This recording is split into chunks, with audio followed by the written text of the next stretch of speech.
In our culture, we treat a high IQ like a superpower. We see the Hollywood version, the genius who solves the impossible equation, the detective who sees the clues no one else notices, or the tech mogul who builds an empire by 25. We've been conditioned to believe that a high score on a Mensa test is the ultimate easy mode for life. But if you look behind the curtain of the top 2% of the cognitive population, the reality is far more complex. For many, intelligence isn't just a tool they use. It's a filter that changes every single experience they have. It's not just about thinking faster. It's about feeling deeper, sensing more, and often feeling profoundly alone. Today, we're moving past the IQ scores and the prestige. We're diving into the actual psychology of the high IQ mind.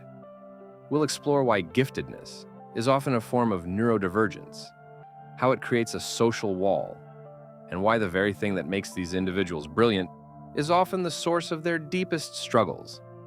Let's start at the beginning, childhood. There's a term in psychology called asynchronous development, or sometimes disharmonious development. In a typical child, physical, emotional, and cognitive growth happen more or less in sync. But in a high IQ child, the mental age takes off like a rocket, while the emotional age stays on the ground. Imagine a 9-year-old who can discuss the thermodynamic heat death of the universe, or the nuances of geopolitical conflict, but who still has a meltdown because their sandwich was cut into triangles instead of squares. This creates a unique psychological vulnerability. These children are out of phase with themselves. Because they can verbally reason like an adult, adults often treat them like they are adults, forgetting they still have the emotional needs of a child. This gap often leads to what we call existential depression at a very young age. While other kids are worried about who's winning on the playground, the high IQ child is lying awake at 3 a.m., wondering about the purpose of life or the inevitability of death. They are cognitively aware of things they aren't emotionally ready to process yet. One of the most important frameworks for understanding the gifted mind is Kazimierz Dabrowski's theory of positive disintegration. He identified 5 overexcitabilities, which are essentially supersensitivities of the nervous system. To a high IQ person, the world isn't just seen, it's felt with a raw intensity. Psychomotor. This is that racing brain feeling. They have a surplus of energy, talk rapidly, and may struggle with insomnia because their mind won't shut off. Sensory. They may find common environments, like a shopping mall or a loud office, physically painful. The texture of a shirt or the hum of a refrigerator can be a major distraction. Intellectual. This is the most famous one. The insatiable hunger for truth, the need to analyze everything, and the frustration when things don't make logical sense. Imaginational. A rich internal world. This can lead to brilliant creativity, but also to vivid, paralyzing anxiety, as they can visualize every possible way a situation could go wrong. Emotional. This is the big one. They feel too much. A sad movie, a minor criticism, or an injustice on the other side of the world can trigger a tidal wave of emotion that lasts for days. People often tell them they are too sensitive or overreacting, but psychologically they aren't. Their brain is simply receiving more data per second than the average person. They are like a high-definition camera, trying to record in a world built for standard definition. Perhaps the most painful psychological aspect of high intelligence is the social isolation. This is often explained by the communication range theory, popularized by psychologist Lita Hollingworth. Research suggests that for leadership and social cohesion to work, there needs to be a communication range of about 15 to 30 IQ points. If you are within that range, you can relate, joke, and understand each other's logic. When the gap exceeds 30 points, communication starts to feel like speaking a different language. The high IQ individual skips the obvious steps in a conversation. They see the pattern 3 steps ahead and respond to that, while everyone else is still on step 1. This leads to a psychological defense mechanism called masking. High IQ people often spend years learning how to act normal. They hide their interests, simplify their vocabulary, and suppress their natural curiosity just to avoid being called weird or arrogant. Over time, this masking leads to a deep sense of intellectual loneliness, the feeling that no one truly knows who you are.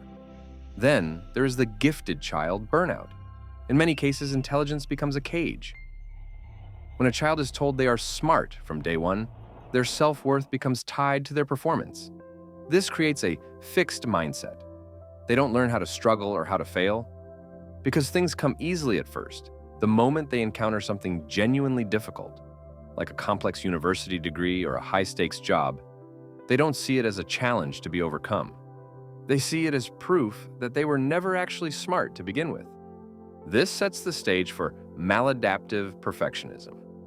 To the gifted individual, being smart isn't something they do, it's who they are. Therefore, if they can't do something perfectly on the first try, it's not just a failure of the task, it's a failure of their identity. If they struggle with a complex university course or a difficult project, they don't see it as a challenge. They see it as proof that they were frauds all along. This is the psychological root of the underachiever. It's not a lack of ambition, it's a paralyzing fear of falling off the pedestal. They would rather not try at all and be seen as lazy but brilliant than try their hardest and risk being seen as average. On top of this is the burden of potential. High IQ individuals are often plagued by the feeling that they should be doing something world-changing. If they aren't solving climate change or writing the great American novel, they feel like they've wasted their brain. This internal pressure creates a constant state of low-grade anxiety, where no achievement is ever enough to satisfy the potential they were told they had when they were 5 years old. So, what is the takeaway? Having a high IQ isn't a guarantee of happiness, and it's certainly not a ticket to an easy life. It is a specific cognitive and neurological architecture that requires a specific kind of care and understanding. If you recognize yourself in these pages, if you felt the 3 a.m. existential dread, the sensory overload of a loud room, or the exhaustion of masking who you are just to have a conversation, the first step is realizing that you aren't broken. You aren't too much. You're simply different. You don't need to fix your intelligence or dampen your sensitivities.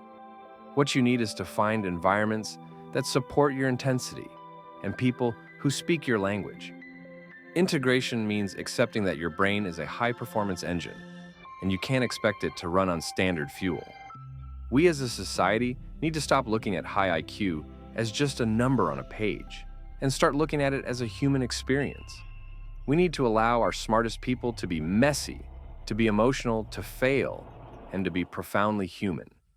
If this video resonated with you, or if you've spent your life navigating the social wall, please share your story in the comments. Let's create a space where we can stop masking and start connecting.